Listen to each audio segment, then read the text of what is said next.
Oh, let it go, my God.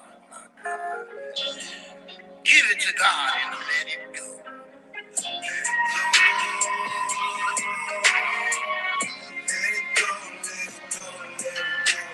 God bless you all this evening. God bless you. God bless you all. Welcome. Welcome in. Those of you on the prayer line, we welcome you in tonight. God bless you. Welcome. Yes. Let it go. Let it go. That's our prayer tonight. Let it go. Yes. There comes a time in your life where your burdens turn to strife. God bless you, Teresa. Seems like life's not fair, and your burdens get God bless you. Good evening, Sister Teresa. Bless you, Brother Ken. And your family has done you wrong. I encourage you to take your time and listen to this song. God has so much for you. All you have to do is let it go. Let it go. Just let it go. Hallelujah. God bless you, Jason. Welcome.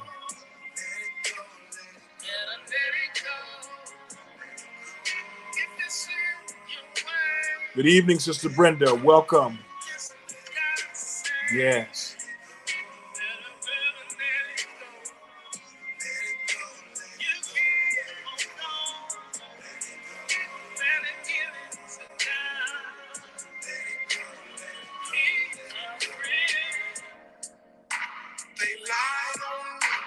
Talked about me, treated me wrong. Even when I was down, they kicked me and made me sing another song. But God stepped in right on time, showed his face. He's a friend of mine. Jesus said, Father, forgive them, for they know not what they do. Forgive. Yes, you gotta forgive. Let it go. Just let it go. Good evening, Sister Uganda. Welcome, welcome. Good evening, welcome. Yes. Yes. God bless those of you on the prayer line this evening. God bless you. Welcome, welcome, prayer line. Those online, if you will, hit that share button tonight. Hit that share button. The doctor will be in the house. Hit that share button. Important information. Yes. Go. Got to let it go. Got to let it go. Got to let it go. Let it go. Let it go. Bless you, Sister Keisha. If you will, send the song to Brother Darius so he can play it at the end for us. God bless you. Good evening, Nadine. Welcome. God bless you all this evening. Oh, I tell you, we thank God. And I want to welcome each and every one of you in. God bless you. Blessings, blessings. God bless you, Sister Burma. God bless you all. Yes, God bless you. Oh, I want to welcome you in this evening. God bless you this evening. So excited to see each and every one of you. Those of you online tonight, if you will, hit the share button. Hit the share button. We have some wonderful information we're going to be sharing with you. First and foremost, let me thank every one of you. The love. Let me thank you for the love on Sunday. Thank you, each and every one of you. So kind, your kindness, your love for me, for my wife, my family. Thank you. Thank you for the blessings. Those of you that blessed me for my birthday, I want to say thank you.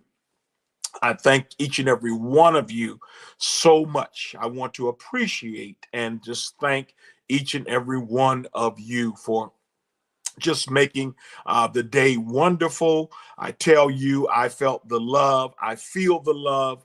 I appreciate each and every one of you. Those on the prayer line, let me thank you. Everyone just showed up in such a big way.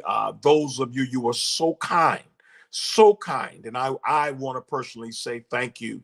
Thank you for your love. Thank you for your kindness, expressing your love. Bless you, Jonathan. I had a wonderful birthday, still celebrating, but I want to appreciate each and every one of you. God bless you, my brother Ken. Thank you for the love. I want to appreciate it. I can't say it enough. Thank you so much. Thank you for the love that each and every one of you showed to me, the kindness. I'm so appreciative, and I just want you to know I can't thank you enough. Words can't express what I feel in my heart and the thanks and the love that I felt on that day. Let's go to the Lord in prayer. Opening in prayer tonight, we're praying for the city of Oakland. We're praying for the city of Oakland, praying for those right there in Half Moon Bay. We're praying for those tonight, praying for those in Los Angeles tonight. We're praying for peace. We're praying for peace. Tonight is really, it's about a prayer meeting. We're going to share some information with you, but tonight we are praying. We're praying for our city. We're praying for our city. God bless you. Thank you. We're praying for our city, praying for Half Moon Bay, praying for Los Angeles. The enemy is angry. The enemy is angry. We know people are mentally ill. We know people have mental health challenges. It's a part of our society. People have mental health challenges, but we need to be praying. We need to be praying that something can be done to get the guns off the street. We need to be praying. You need to be praying everywhere that you go. Pray for your safety. Pray that God is with you, but know that God is covering and watching over you. Father, we come to you this night. And first, God, we lift up the city of Oakland. I lift up, God, every victim of violence, every person out there tonight, God, that has experienced violence. I pray for those families that lost loved ones. Father, I lift them up tonight, not just in Half Moon Bay, those in Oakland, those in the Los Angeles, in the Monterey Park area of Los Angeles. Father, I pray tonight. I pray, God, that your hand will cover our city. Your hand will cover your people. Those who are in Oakland, those who are in Half Moon Bay, those who are in Los Angeles, in the Monterey Park area. Father, cover and bless, touch families. We pray for peace. We pray for the peace of God. We pray, God, that your peace will cover us, protect us. Touch the hearts now. Touch the hearts now. If someone has it in their heart, God, to do evil, we pray the peace of God will touch their heart even now. Bless this time of study. Bless this night of real talk. And we'll give you the glory, honor, and praise in Christ's name. Amen. God bless you. Yes, yes, yes, yes. My sister will be praying. Bless you, Sister Lois. Welcome, welcome. Georgia's on. Welcome those of you on the prayer line tonight. Thank God for each and every one of you. We thank God for you. I tell you, we are expecting. Bless you, Lucinda. Yes, we're touching and agreeing tonight and believing God. Bless you, my brother James. Those of you that's online with us, if you will, hit that share button. Hit that share button tonight. Share with someone. Invite them to come on and be a part. Join us. We're going to have a great conversation this evening. This is a Real Talk Tuesday. And tonight we're going to deal with a real issue, real issues that are facing us right now, things that we're dealing with. We're going to share some things with you tonight. So I'm encouraging those of you, even if you're on the prayer line, and you say, Pastor, I know someone else I can text them and share the prayer line number. Get them to join in tonight. Your health is your wealth. Your health is your wealth.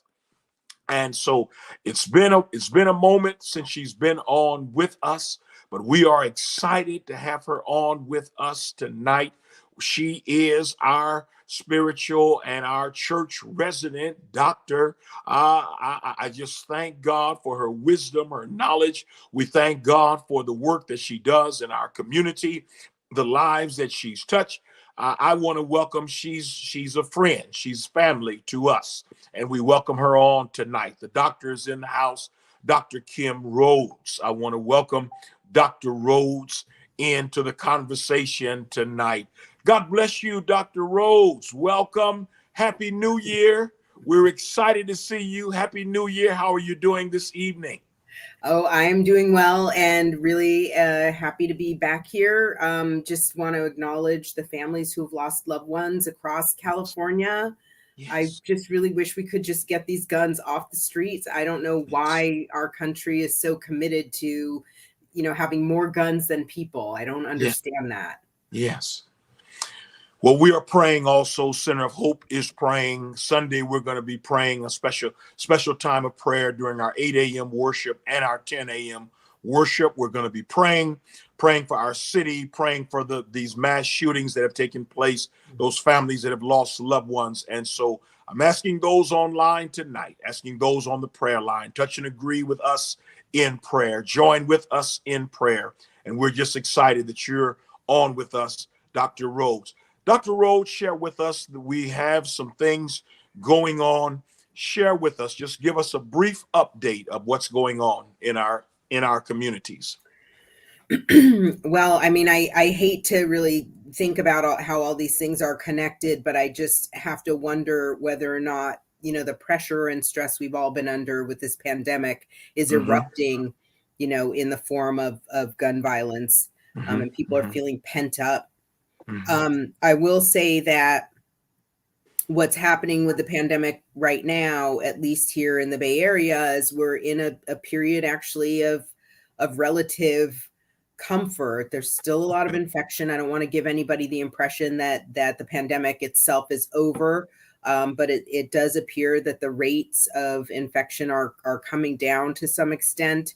Okay. Hospitalizations look like they're trending in the right direction, All for right. the whole state, really, but also in the Bay Area.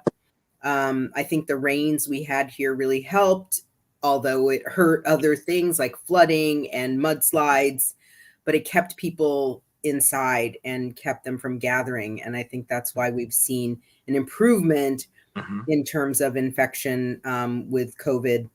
mm-hmm. The flu, the big raging flu part of the season, I think has also come to a close, and that's really good news. And so we're in a period of time where we can be a little bit more comfortable with each other. I still always, of course, recommend a mask if there are more than 5 or 6 people that you're going to be Yes. gathering with. But Yeah. right now we're in a better place than we've been in. I feel more optimistic than I've felt in the last 3 years. Okay. So Let that's me just really good because you news. touched on it, and we're getting the questions. And those of you that have questions this evening, put your questions in the chat. Dr. Rhodes is our doctor, and she is our resident of information, quality information for us. So those of you that have questions tonight, put those questions in the chat. If I can get to your question in time and raise that with Dr. Rhodes, she will answer your questions. And the blessing is you're going to get real answers. Dr. Rhodes, you talked about the flu. You talked about the flu. The question that has come in, so many, they've shared. I've never had a flu shot. I was one of those. I had never gotten a flu shot until this year. After speaking with you, after speaking with my doctor, Dr. Jeffrey Watson, who also stood behind what you shared. What do you say to people who are saying, I've never had the flu shot, or if they get it, but maybe this year they opted out? What would you say to them? Well, we're really recommending the flu shot this year, partly because the strain of flu that was circulating was really causing severe illness and putting people in the hospital. We Mm-hmm. did go through a period in just after Thanksgiving and into December where the hospitals were filling up with people who had flu or RSV, which is respiratory syncytial virus. Mm-hmm. Usually that hits more in the pediatric population, the young children.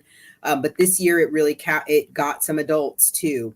So we were Mm-hmm. wanting people to get vaccinated for the things that we have vaccines for in order to reduce the amount of infection and stress on the body, because getting that flu that was really heavy this year, plus COVID at the same time, would be potentially a really bad outcome for especially for elders.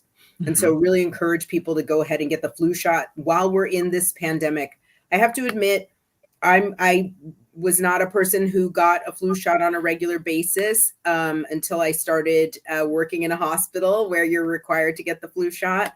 Okay. And so I had this kind of narrative in my mind that I've never had a flu shot, and the only year I got it, I got the flu. But then as I got it multiple years in a row, I really have been able to avoid the flu. Okay. So I think while we're still in a pandemic, you want to avoid the possibility of getting a double infection. Just because you have the flu doesn't mean you can't get COVID. Combination is very very risky, especially for populations who are elderly or who have other diseases going on, like high blood pressure, diabetes, and heart disease. Well, you know, I've spoken to a number of people. They've shared, especially some who didn't get the flu shot in the beginning, and they said the flu really knocked them down this year. And so you brought it out. I want you to touch on it. So it is possible, because sometimes you're wondering, how can I tell if I have the flu or if I have COVID? But the key is, you're saying you can possibly get a combination of both at the same time. Yes, absolutely. You can get infected with both, and you can't tell based on your symptoms if you have COVID or the flu. So there's really no reason to mess around. We do have tests now that can differentiate them, you know, the COVID from the flu. But I think it's really important that people simply treat, if you get infected, to treat it as if you have COVID, because that's the worst case scenario in terms of giving it to other people, and try to go ahead and isolate. But you can't tell just based on your symptoms, because they're all very similar: the sore throat, the coughing, the congestion, maybe a little bit of a runny nose, maybe a light sneezing, headache, fever, fatigue, body aches. They're all similar to, they're common to both COVID and the flu. Okay. Our first question in tonight, she's saying, our sister Cindy McCullough, welcome. Thank you for joining us tonight, this evening. She says, what if you're allergic to the stuff that's in the flu shot? Yeah, so there are 2 formulations of the flu shot this year. And in fact, in part to try to protect the elders, there was a shot called Flu Block that we were giving. That's not only for elders, but it's also for people with egg allergies, which is one of the main components that a lot of people are allergic to in the flu shot. The other shot was Fluarix. And there are a couple of shots that are just the generic for the younger population, if you tolerate eggs and don't have an egg allergy. But if you have an egg allergy, you need to ask for Flu Block. Flu Block. Flu Block. If you could put that in the chat for us. Flu Block. And so that answers your question there. And the blessing is, they do now have some multiple different shots that can be given. So thank you, my sister, for that question. Once again, Dr. Rose, so you're sharing that if you feel, well, I'm sure it is important also, if you're not sure whether you have the flu or COVID, is it best first to take the COVID test, the home test, to take that first? And if you're negative with that, then possibly you could have the flu. Yeah, so you would follow the same protocol as for COVID. Again, remembering that COVID is the worst of it. And by that, I just want to be clear, and if people aren't aware, that COVID is now the number 3 cause of death in the United States, behind only cancer and cardiovascular disease. The flu is not in the top 10 causes of death. So they really are 2 very different animals. Okay. So you want to take a COVID test just to rule it out, to make sure that that's not what you have. And the typical protocol for those at-home tests, you need to do it at least 2 times. Sometimes it even takes up to a 3rd time with that at-home test to determine whether or not you really are truly negative or positive. So on the first day of symptoms, you'll want to take a test. It might be negative because you're not making enough viral particles to turn the test positive. Okay. Then you wait till day 3. So you actually skip a day, then you take another test on day 3. All right. If that's negative, then you can start to feel like maybe I just have the flu. But you want to take a third one if you can on day 5, because by then it should be positive if it's going to be positive.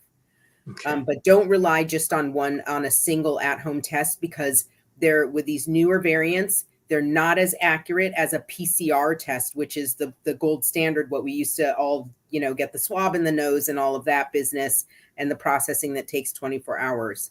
So you'll want to do it more than once. Doing it one time really is not a good enough assurance that you don't have COVID.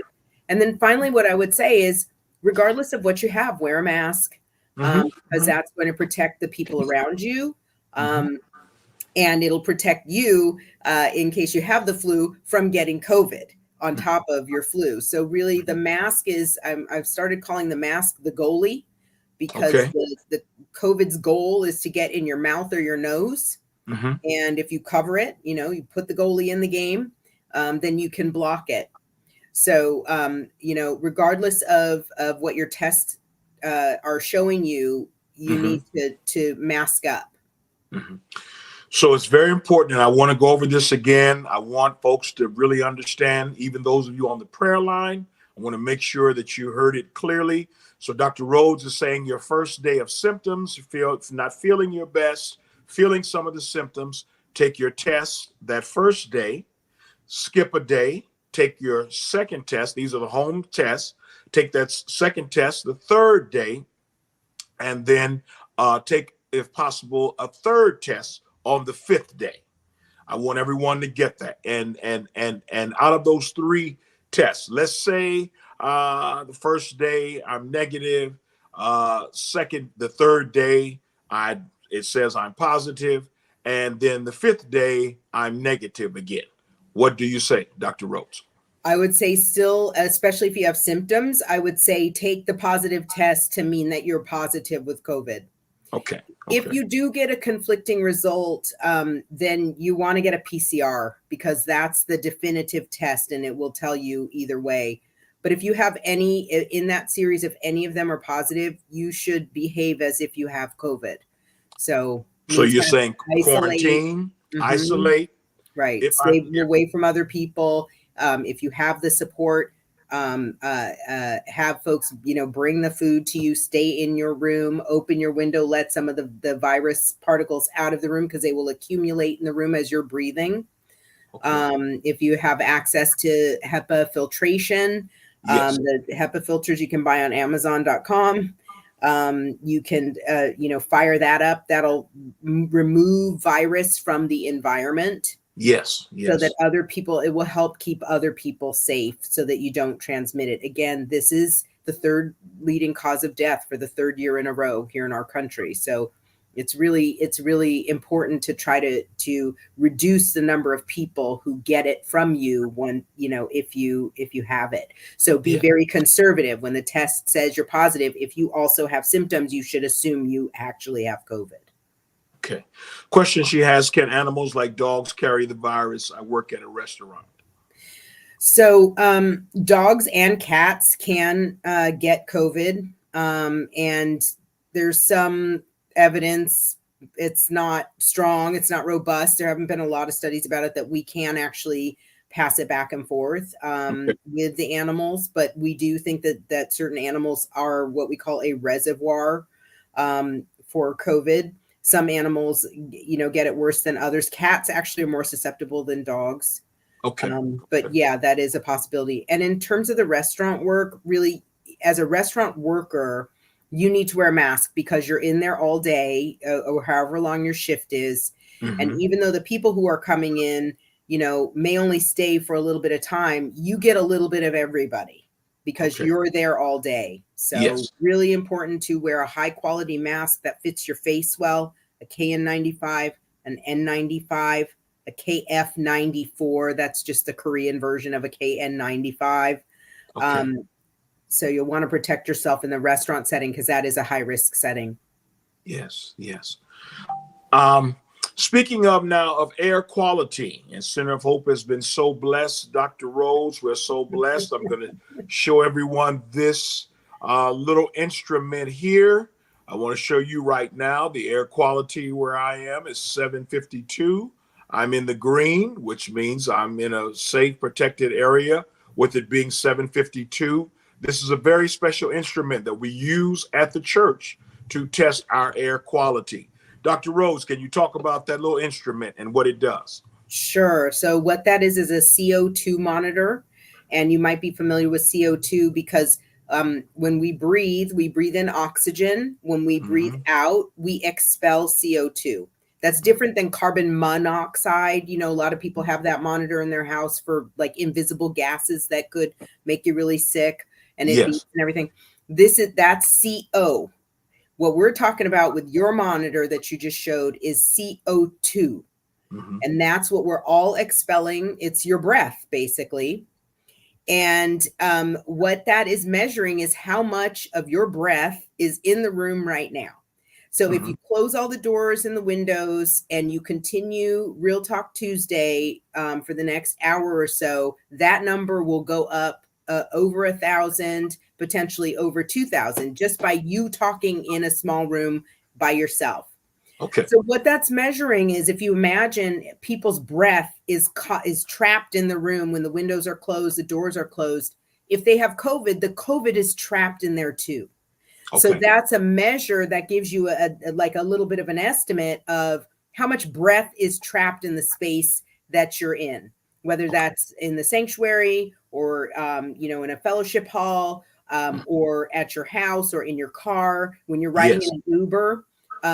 If you carry that with you in a car, you'll see the numbers will go up, and then you roll the windows down and the number comes down very quickly because all of that gas, CO2, goes right out the window. So you can imagine if there are COVID particles, they're going right out the window as well.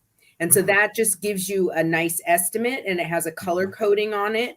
On the bottom strip, it's green, and then yellow in the middle, and then red. And so that tells you if you are in the good zone, the safe zone, which is green. The yellow zone is it's getting a little bit too much breath in here. And then the red zone is it's dangerously high, especially as relates to COVID particles being trapped in the space with you. Now, let me share with you, because I carried my monitor with me when I traveled. And Dr. Rhodes, the air was great. And then I got on the plane and I pulled it out on the plane. And Dr. Rhodes, immediately it went up to over 2,000. It went to the black. And so now I was masked up. Good. The gentleman sitting next to me, he was inquiring what was this machine. And he looked at it and he said, wow, he said, it's in the red. He said, it's over 2. I said, sir, this air is dangerous. He had a mask. He put his mask on, but he also went online that very moment, went to Amazon and ordered him one of them because he said he travels a lot. And immediately he said, oh, it's in the cart already because I'm telling you, Dr. Rhodes, that airplane. Now, after we went up about 10,000, I guess they put on the air machines. Yes. It did go down possibly to the yellow a little bit there. It never went back to the green, but it did go to the yellow, and the numbers dropped to about 1,800 something. So can you share with our guests tonight what happened when I got on that airplane? Yeah, so I just traveled myself, and I took my little monitor with me as well. When you're sitting on the tarmac waiting for the plane to take off, they don't have the air ventilation, the HEPA filters and all that. None of that is turned on. That's right. They don't turn that on until you get to 10,000 feet. So when they're telling you, okay, to take your laptops out, that's when you know the air is better. Okay. So while you're sitting on that tarmac, if there's anybody on the plane with COVID, that's what's kind of around you. And there are some, there have been a couple of studies where they have sampled the wastewater from the airplanes, so from the restroom, effectively, because we excrete COVID in the when we evacuate, and 96% of this particular set of flights had COVID in the wastewater. Wow. So what you really need to understand is that when you're on a plane with a lot of people coming from a lot of different places, going to a lot of different places, more than likely, if there are more than 20, 30 people on the plane, somebody has COVID. Okay. And so that's why the reason we like that little monitor is because it gives you a real objective sense of how safe am I right now? And that's something that we have not been able to tell people, right? We just say crowded places, lots of people, closed spaces. But this gives us an objective measure so that we can feel more comfortable about the fact that you're not just breathing in a bunch of COVID particles or aerosols. Airplanes are safe once you're in the air. On the ground, they're not so safe. The airport is safer because it's a big space. So even if you have lots of people, that CO2 has a place to go. It's going up in the air. It's going, to other places because there's lots of room and space and ventilation. The more people you bring into a room, the higher the CO2 level is going to go up. So my guess is you were on a plane that was full, because usually when you get in the sky, it drops down below 1,000. But if there are a lot of people around you, it's not going to, especially if they're not wearing masks. Right. Because they're just breathing, their CO2 is just coming into the space in the same way that if they have COVID, that's also coming into the space with the CO2.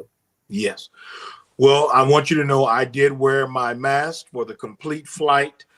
It was somewhat uncomfortable everywhere that I went. Let me also share with you now, you can help us out, because I was in Dallas, Texas, in Dallas, Texas. Even in the restaurants, I would take my monitor everywhere I would go. I take my monitor. I'm finding, Dr. Rose, and you can share with us, and I'm sure folks are seeing it even around now. Folks are getting more relaxed. They're getting more relaxed, especially there in Dallas. They were more relaxed. Sometimes they would kind of look at us funny because myself, Pastor Maria, we'd come in with our mask on. And after I put my monitor out, kind of look at the air, make sure it's in the green. Then I would go ahead and take it off. But people are getting more and more relaxed. What do you say right now in this season where we are? I've been masked up and so cautious for this 3 years. I know that it's going to take me a minute to warm back up. I don't know if I'm ever going to stop having a mask on my person and wearing a mask in public places. And I think that's fine as a personal choice. It's not an offense against anybody else. It's really about the protection that I feel like I need in order to be safe. As I mentioned, we are in a period where things are coming back down. And I will also observe and acknowledge that the big surge that we really were afraid of for this past January didn't really happen. So Praise that's God. a good thing. Exactly. Praise God. Yes. Never been happier to be wrong. Okay.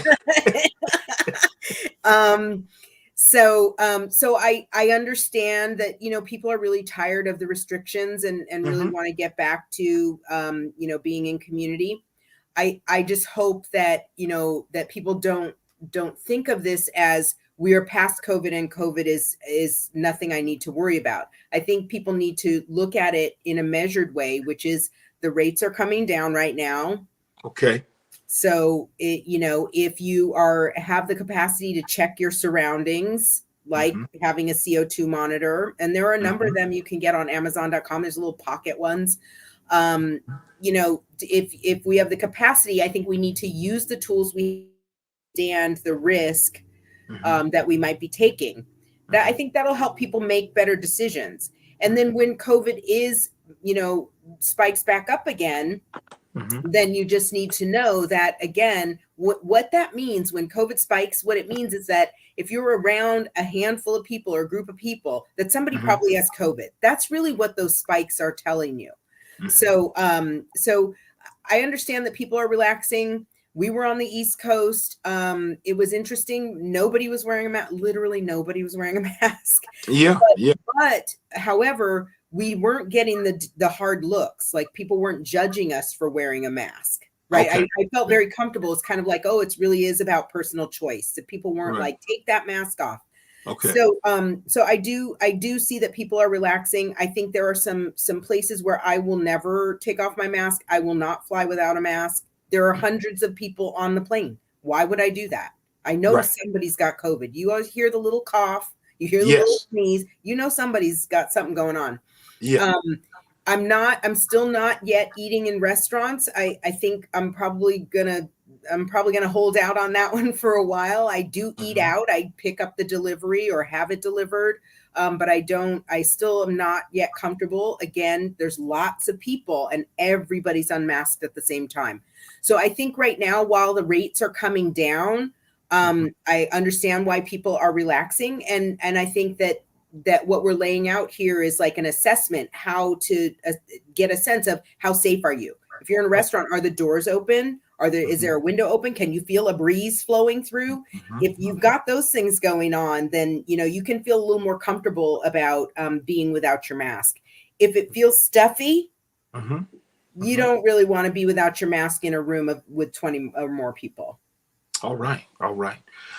Well, listen, if there's more questions, I'm inviting those of you, we've got a little more time. If you've got some questions, this is great information. Once again, Dr. Rhodes, if folks want to get one of these meters, and unfortunately, they're not cheap. They're not cheap, but I tell you, your health is your wealth.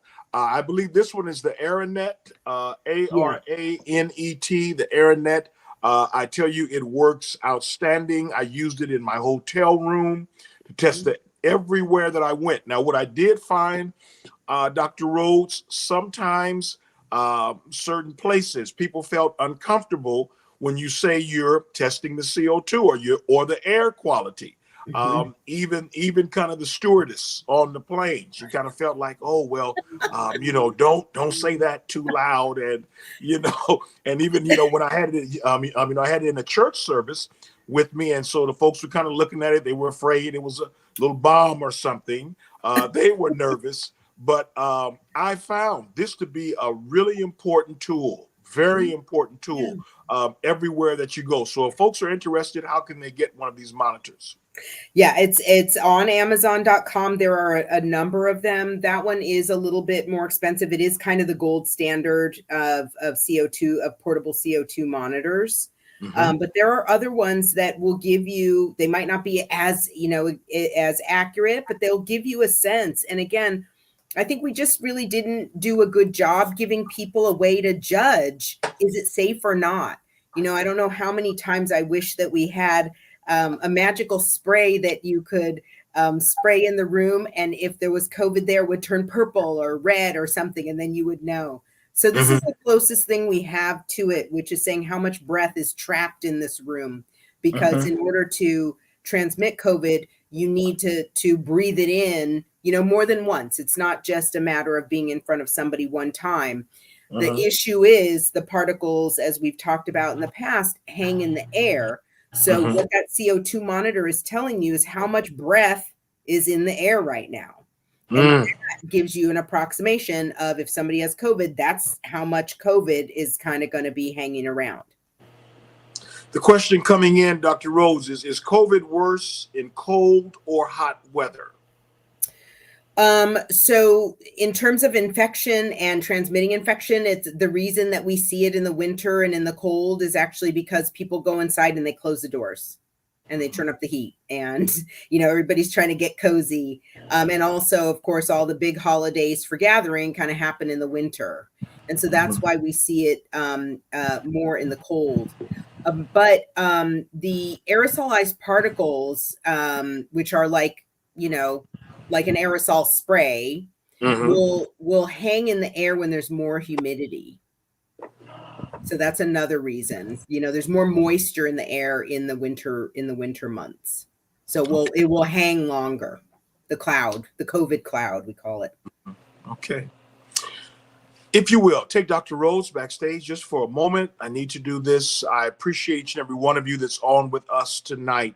We so appreciate Dr. Rhodes and her team.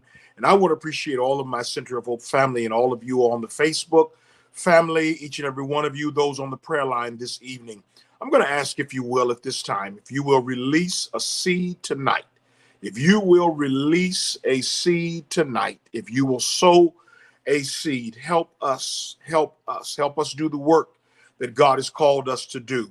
You can give online going to the cohccministries.org website. You can give there. So many of you, you are sending in your seeds, sending in your gifts, sending in your offerings. You're mailing those in 8400 MacArthur Boulevard. That's 8400 MacArthur Boulevard in Oakland, 94605. Those of you that can, mail in that seed. Put your prayer requests in with your seed, with that check. Release a seed tonight. Put it in the mail tomorrow. Mail it to Center of Hope. And I tell you, we would appreciate it so much. We have the Pushpay app. Pushpay, those of you that would like to use our text to give, Center of Hope Give to 77977. That's our text to give, Center of Hope Give, 77977. Or download that Pushpay app, put in your information. That's all you have to do is put in your information. And put that in, and I tell you, you can get that to us by way of Pushpay. I'm asking those of you that will. There's so many projects, things that we are looking to do this year, things that we want to make happen. We need your help. It takes your help, your seed, your gift, your offering helps us. We're helping families right now that were touched by the flood. That's right. We are helping families who were touched by the floods and the rains, because that's what Center of Hope is all about. We are a community church. The community is important to us. We're yet doing our food giveaways. Our food pantry is operating at full capacity. Our food pantry, along with other arms of other food pantries, the Arsolas House Pantry is a part of it. Our own sister Melody, she operates a food pantry, which is an arm of Center of Hope, allowing families and people to get blessed. I'm encouraging you tonight, if you will, release a seed, share from your heart, and know that your seed not only is going to touch another life, but it might put food on the table. Children can be fed, families can be fed, people can be blessed because of your gift. Release that gift tonight. We would appreciate it so much, and know that God is going to bless you. Yes, bring Dr. Rhodes back in, if you will, if you have questions. Those of you that have questions, put those questions. Let me see the chat, if you will, if they put any questions in the chat. So Dr. Rhodes, person is getting ready to travel, or their family, they're getting ready to do a little traveling. They've heard the numbers are down, things are looking better. Let me ask you, I know things are looking better for us. If you were to kind of scope across the country, what would you say? How are things looking? You were there on the East Coast. How are things there? So things are, based on what the CDC maps are showing, the rates are coming down kind of all over. There are some hot spots around Texas. When you look at if you Google CDC hotspot map, you'll see some spots in Texas. I would say West Texas, kind of scattered throughout. And then still in New York, the rates of spread are relatively high, although the hospitalizations are not as bad as they were at the beginning of the pandemic. So up in kind of the New England area. And then a few parts, like it's sort of in the middle of the country, there are just some spots where things are a little bit more active than they are here in California. So for the most part, across the country, we're all coming down. And I just can't help but think that part of it is all the weather that we've seen across the country. We had the terrible rains. There were those horrible snowstorms across the East Coast and parts of the Midwest. And I think those things were keeping people indoors and away from, gathering as we normally would. So I think that actually was a little bit of a blessing as far as COVID goes, not the destruction that came with some of it. And so again, I think we're in a pretty good place, and partly we are in that place because a lot of people have gotten vaccinated. And I just want to compare that to what you've probably seen on the news in China last month. 60,000 deaths in 1 month. 60,000 deaths in 1 month. And part of the reason is because they stayed locked down all this time. China has been largely locked down. trying to get to 0 cases of COVID, really trying to completely eliminate it. And the people really rebelled against that. And there were a lot of protests. And so the government released the lockdown. But what was unleashed were a lot of not very well vaccinated people. Here in the United States, we have a pretty high rate of vaccination, some in the 70% across the country. And we have vaccines that work really well. The Sinovac, which was used in China, was not as effective. So a lot of people got the initial doses, but then didn't get any subsequent doses and didn't get boosted. And so what you saw was 60,000 deaths in a month and a lot of hospitalizations. And so I think looking at that is a bit reassuring, because we didn't see a big spike in deaths. We're in the phase right now on the tail end of the winter surge, because cases come first, then hospitalizations, and then deaths. So we're in the tail end of seeing where the deaths are going to go, but the peaks are not as high as they have been in other winters. And I think that is largely because of vaccination. Now, Dr. Rhodes, what our sister says, over the past 3 years, I've fallen in love with with hand sanitizer and Lysol. What are your feelings about spraying Lysol throughout in your home and workspace? Yeah, Lysol works. It kills germs. So yeah, you can use Lysol. You can also use 90%, 70 to 90% alcohol. That also works the same as Lysol. Maybe doesn't smell as lovely. And hand sanitizer, no downside to keeping your hands clean at all. That's right. So those two things I think are fine. And I really think a lot of avoiding this infection is kind of paying attention to what you're doing, right? So those two things suggest that you're being attentive to the issues. Definitely helpful for flu and RSV, both of those things. The one difference is that, again, that with COVID, really the goal is for COVID to reach your nose and your mouth. So you can kill it with Lysol, but any floating particles or aerosols that are still left behind, you could still inhale them. So you want to add another layer of protection. That's a mask. And the vaccine, of course, is the foundational layer of protection. I also want to share with folks, because I have one of the little HEPA air filters in my home. I keep that going, especially if I'm going to have guests, if someone is coming over. And that's a question, Dr. Rhodes. If guests, and you pray they're not offended, but if you're having guests in the home, if you feel comfortable, they really wouldn't have to wear a mask. But would you say possibly if you're having guests, or is that going to be offensive? Well, my mom was here over the holidays, and I ran the HEPA filter downstairs. Yes. It's not to offend anybody. It's just to try to keep everybody safe. And then, of course, we did the testing after she arrived. We did serial testing for several days. I think that's a great idea. And I think it's a missed opportunity, because there are ways to make filters. It's called a Corsi Rosenthal box, just with a simple fan and some filter material. You can actually make your own HEPA filter at home. But we didn't teach everybody how to do that. We didn't talk about cleaning the air. We're just getting to that point of how do we keep the air clean?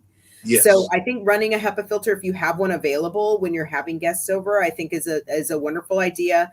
I think if folks are not too offended, if they're not having symptoms, of course, have them do a rapid test. So at least for those hours, they're not making, that you're together, they're not making a bunch of viral particles that are coming into the air. And then even if they are, they're not making enough to turn the test positive, which means your HEPA filter should be able to suck all of that out of the air and keep that clean and keep people protected.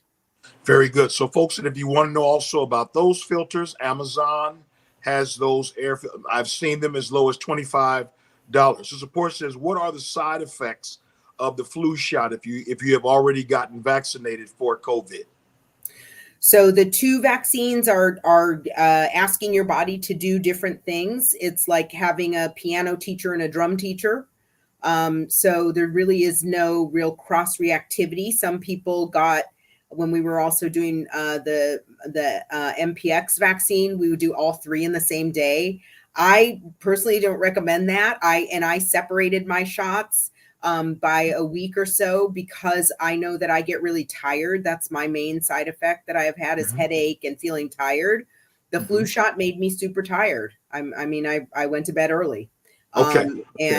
But there's no specific cross reactivity between those 2 vaccines. All right. Sister Verma says, washing your hands with cold water, is this a bad thing or not? No, you can wash your hands with cold water. That's fine. We say warm water just because it's more comfortable. What's actually killing the virus is the soap. So don't rinse your hands, really wash your hands. The detergent, the soap, just the way you see it in the old commercials, was breaking up the grease.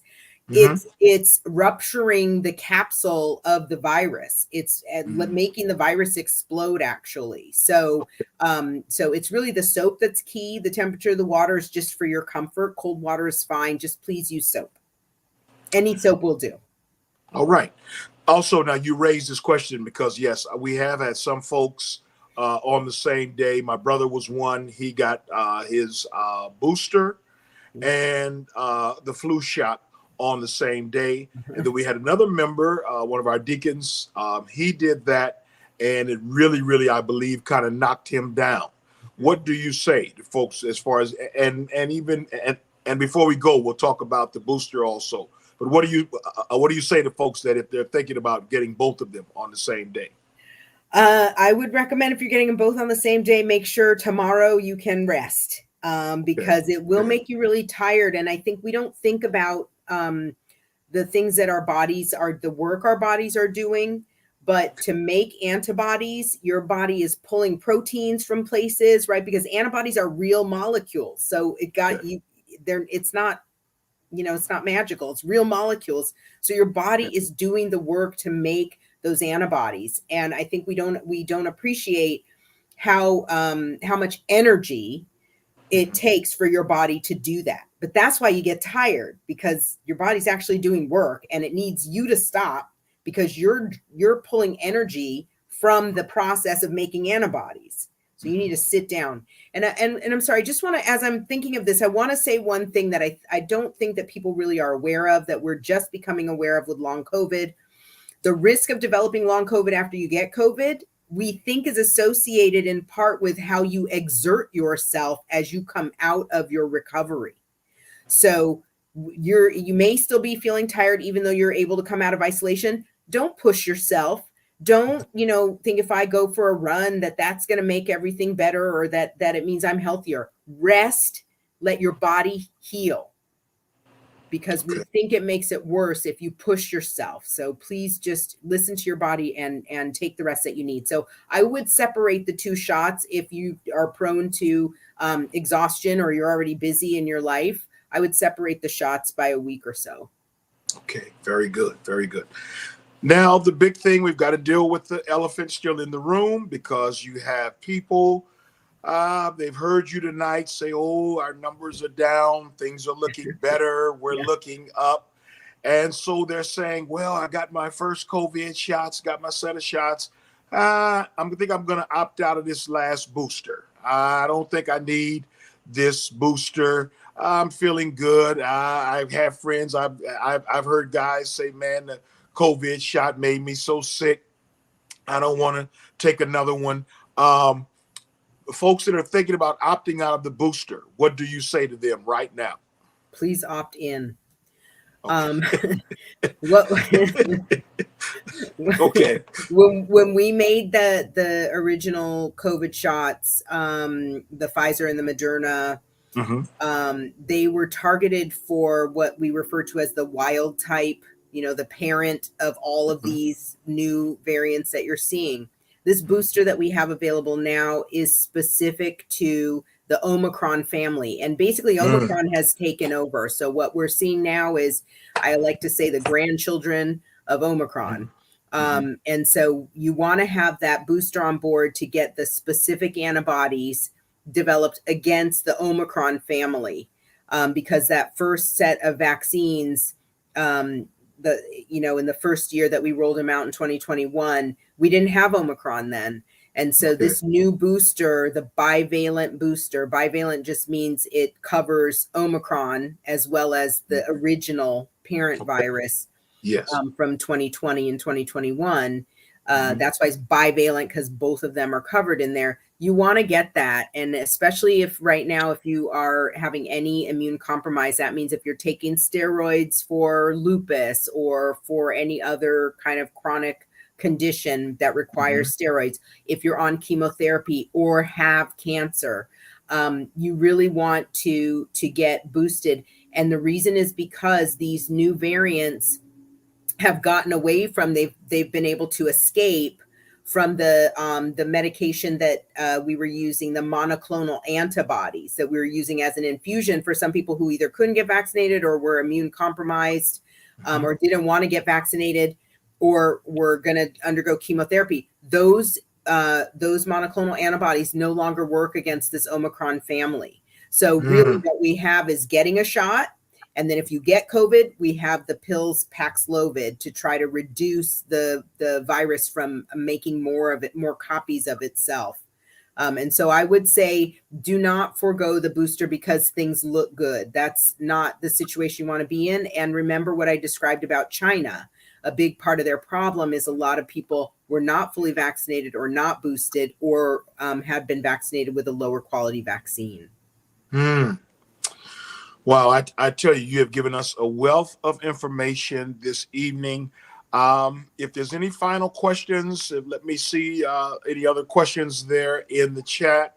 If there's any final questions, I want folks to know, and especially our members and those that are coming to Center of Hope, that's why we have the meter to monitor. We have HEPA filters going in the church. We turn those on Thursdays. Let those run right through until we leave on Sundays, because we want that air nice and clean. But we've been testing our air. We're in the green every Sunday also because we have the high ceilings. We have excellent ventilation. But I'm saying to folks that when you're going places, you should be looking for the air filters. When I go into the bank, I look to see, do they have the air filters running? Sister Uganda says, thank you so much, Dr. Rose. She's so appreciative. All of our Center of Hope family, they've been requesting. Deacon Baker said, great information. Thank you so much, Dr. Rose. We appreciate you. I pray that each and every one of you tonight, what you've heard, you need to share with your loved ones. The last thing I want to touch on, Dr. Rose, because we have these invincible young people, teenagers, these super youngsters. Hey, COVID can't touch me. I haven't got it yet. It's never going to touch me. What do you say to that young person, Dr. Rose, that feels as though they're not really going to pay attention right now, not interested in vaccines? What do you say to them? I would implore them to please be careful out there, because partly it's not just about them. You know, if they're living with auntie or grandma or, those elder family members, they could also get them sick. And I think they would, really carry a heavy burden if anything went wrong in their family because of that. I think that's one big thing. The other thing is, I think we haven't done a good job talking about all the ways that COVID is affecting the body, because it's not just in the lungs, it's affecting the blood vessels, it's affecting the pancreas. It's actually affecting some things that young men might really care about as they kind of, get into their dating phases. And it's because it's affecting the blood vessels. And so people need to be really aware that it's not just about a pneumonia, and that's why it's not the flu, and that it can have long-term effects in terms of long COVID. People can become severely debilitated. People lose the capacity to think quickly on their feet. They can you can develop diabetes. This is a new thing that we're finding out. And heart attacks and strokes, of course, kind of go along with the infection of the blood vessels with COVID. So I would just try to help them understand and educate them about keeping other people safe, first of all, so that they don't have to carry that burden, but also to be aware of some of the impacts that we haven't really talked a lot about And I just want to continue to emphasize, especially for men, these would be very upsetting things to I think for them to have happen because of the impact on the blood vessels themselves. So and we're using our youth mobilizers to really kind of get at, like, what do the young people care about? Because sometimes I think the folks in my generation, we don't know what is important to young people. And so we're working with our youth mobilizers who are ages 18 to 30 to develop this agenda for the invincibles. Okay. And to help them understand what's at risk and how they can protect themselves, and what are some easy measures that they can take so they can still enjoy their lives to some extent, with the limitations that we have to try to keep people safe. All right. So the last thing, Dr. Rhodes, when will our pop-up, our vaccines, and those that need flu shots, when will you be back on our campus there at Center of Hope? Let us know. Yep. So we'll be back on February 19th. We're usually there from between 10:30 and 2:30. I think that'll probably be the same time. We're going to try to roll out diabetes screening also. So if people have diabetes already, we can do your hemoglobin A1C check. We're going to start to have more of that happening. We also, again, have colorectal cancer screening. And if anybody's positive, we are holding their hand all the way through the process. We're not going to abandon you with this crazy healthcare system that we have. And we're really looking at how we can roll out other really health-related opportunities. We do have the ability to do cholesterol screening. We just need to get the protocol in order. So if we do cholesterol and diabetes together, then you would have your cardiovascular risk assessment. Okay. Because those two things contribute to heart attacks and strokes. Yes. And then we'll have flu shots and COVID shots. On February 9th will be the first time that we're back. And then I think we're going to go back to our routine schedule, if that works for you and the Center of Hope family. Yes. So the first time at Center of Hope will be February 19th. 9th. February the 9th. February the 9th. Thursday, February the 9th. That's correct. So for those of you, and I want, if we can, let's put that in the chat very quickly. Our time is really up for tonight. But Thursday, February the 9th. And we will also, we'll continue each Tuesday night. Dr. Rose, we let folks know, we give them the date that you're going to be there, the time. But Thursday, February the 9th, you can get your flu shot. You can get your COVID booster. And then there's other screenings that they're adding now to the process. And that's why I'm sharing with folks. Sometimes I know you don't feel comfortable going into your regular doctor, or some folks say, I don't feel comfortable going in. Well, this is a beautiful outdoor pop-up space. And the blessing is, if you need information, hey, Dr. Rhodes has competent medical staff that's right there on scene, can answer your questions, the colorectal screening, all of the different screenings that you might need. She's really trying to make this available to us. We appreciate you, Dr. Rose, our community. We thank you so much for the work that you do. Know that you're in our prayers. We're praying for you, praying for your team. Looking forward to seeing you on the night. Praise God. God bless you. Thank you for being with us tonight. Yes. Well, listen, I know you were blessed tonight. I know you were blessed. Join us tomorrow evening. 7 p.m. 7 p.m. That's right. It's the women of prayer. They will be praying. Women Walking in Greatness will be praying tomorrow evening at 7 p.m. Join them on the prayer line. Those of you on the prayer line this evening, it's the same number at 7 p.m. tomorrow evening. Women Walking in Greatness, that prayer line, 805-706-5775. For those of you online, join our pastor, Elder Baker, great women of prayer, other women of prayer, the prayer warriors of Center of Hope. They will be praying tomorrow night at 7 p.m. 7:30, it's our men's prayer line, Wednesday night men's prayer. Our number for the men's prayer line is area code 909-318-7563. One number, 909-318-7563. That's 7:30. Join us tomorrow evening. It's our men's prayer line. Our brother Kenneth Smith, who takes care of our prayer requests. If you've got prayer requests, you can get those prayer requests to us. Join us on that prayer line, 909-318-7563.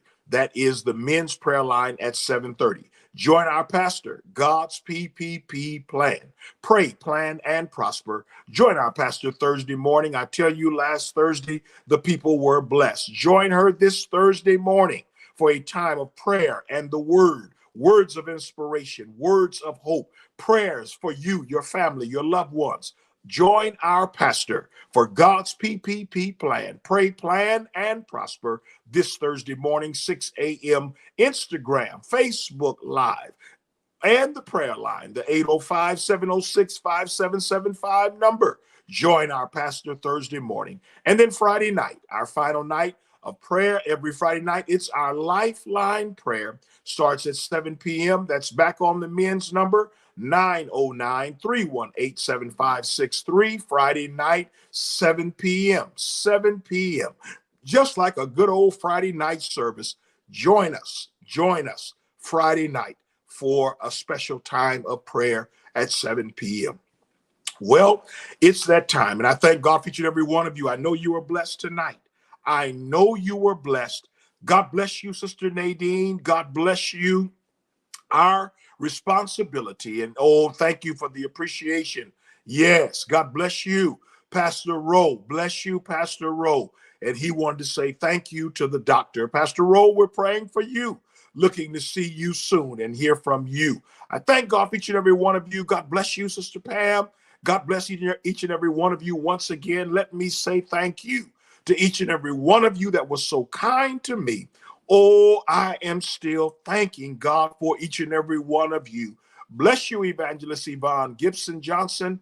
Bless you. I want to say thank you to those who were so kind to me for my birthday. I must say thank you to you. I appreciate you. I thank God for you. Every gift, I'm so appreciative for. Maybe you said, Pastor, I couldn't. It's all right. If you sent me well wishes, if you text me, whatever you did, I want to say thank you for your love, for your kindness. I appreciate each and every one of you so much. Know that God is with us. His word is true. Know that God is with us. And for those of you that can, join us in person. Join us in person 8 a.m. this Sunday. Join us in person at Center of Hope 8 a.m. or 10 a.m. 10 a.m. Come on in. Listen, God is moving. His word is being released, and you will be blessed. My time is up tonight. It's been real talk. The doctor was in the house. You got good information, and you know God is with you, and his word is true. God bless you all. Have a great night.